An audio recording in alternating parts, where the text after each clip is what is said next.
दीदी, ए दीदी, मम्मी नाही का ग? अगं मला पीठ पाहिजे होतं ग, एक डबा भर उसनं. मम्मी कुठे गेली? बाहेर गेली का? काकू मम्मी घरी नाहीये. तुम्हाला काय पाहिजे मला सांगा. एकच डबा द्या. मम्मी आली की मम्मीला सांगा काकूने पीठ घेऊन गेले उसनं म्हणून. बरं का दीदी? हो ठीक आहे, मम्मी आल्यावरती सांगते.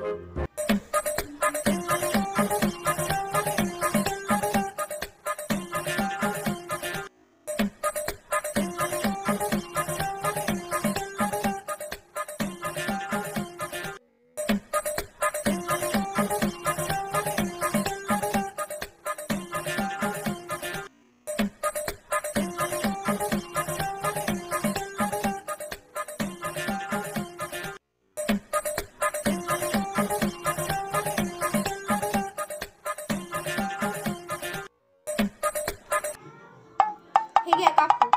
हा दे बाळा, आणि मम्मीला सांगा आणून देते पीठ, बरं का? जाते बाई, स्वयंपाक करायचा आहे अजून मला.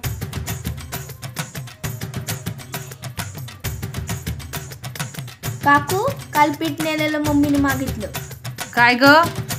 काय माय, काल तर पीठ नेलंय, काय पळून पळून चाललंय होय? लगेच वाट लावून दिली तुझ्या मम्मीनं. दम पण नाही माय.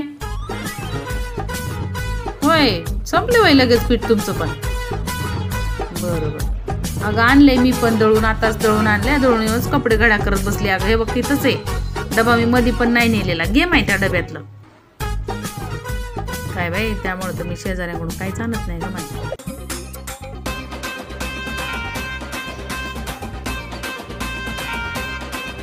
जाऊ दे, देऊ बा तुझ्याच हाताने. कुठे देऊ, एक तर माझे कपडे पडलेत घड्या करायचे. ही पोरगी पणच्या मम्मी सारखीच आहे ग माय. मला देत आणि पीठ बघा कसं उधळून दिलं, आणि ही बघा स्वतः कशी भरते. मम्मी तसलीच, पोरगी पण तसलीच आहे. एका डब्यात माझे 4 डबे पीठ घेऊन काही खरं नाही ग माय. त्यामुळे माय मी शेजाऱ्याकडून कोणाकडूनच काय आणत नाही ग माय, असलं करतात म्हणून. तिकडे